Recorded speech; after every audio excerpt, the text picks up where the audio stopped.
Okay, last time we did the simple bundle base where you split it in half and start weaving. And you can go back to the How to Twine series to see exactly how we did that. This time I have the same number of spokes there. I just split them into two piles. And we're just going to cross it in the middle. And then you want to start weaving with a loop, and like before, we don't want to have them the same length because we don't want them to both end at the same time. And we just loop over here the first bundle, and I always use one that's on the underneath side, and we can start twining around there. This can be a little bit tricky, turn it, because there's a lot of pieces to hold on to here.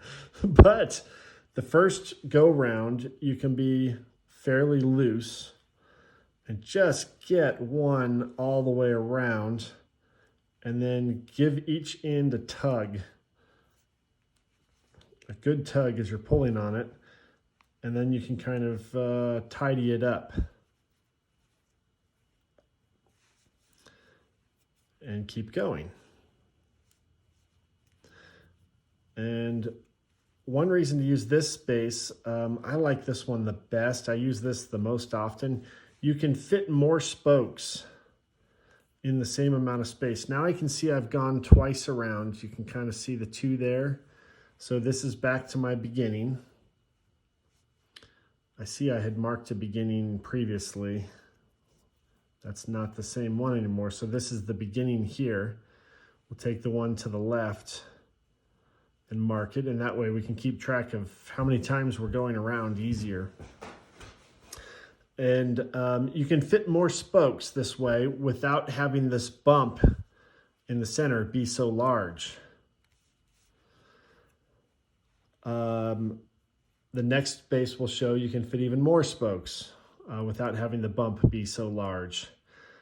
But basically I go around twice, and then I split it in half again. Now when you split it, you want to kind of pull them apart.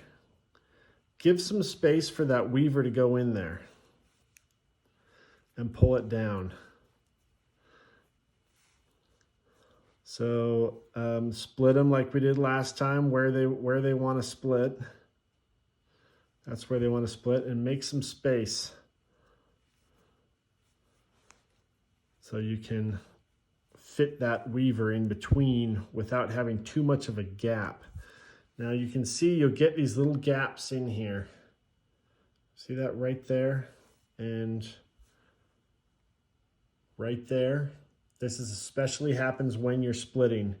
So you can just push that in more. Now, another little tip, when you're cutting your spokes, to cut them faster and more even. Say you want your spokes to be this long. I don't just cut one and cut one and cut one. I will double that, so I know this is going to be 2 spokes. Then I start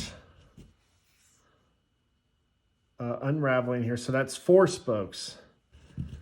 And then 6 spokes. And keep going till you get however many spokes you want. And then cut it, fold it in half,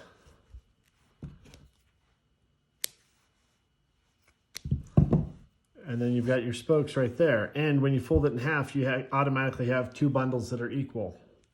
So then if I were starting a basket, I could just start right here, put them in half, half and half, cross them, and start weaving. This isn't very many spokes, so this would make a tiny little basket about, about this big, little tiny thing.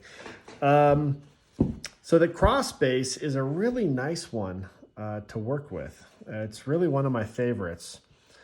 And in the next video, I'll show you how to do, instead of 2 crossing, 4 crossing, which is another one of my favorites.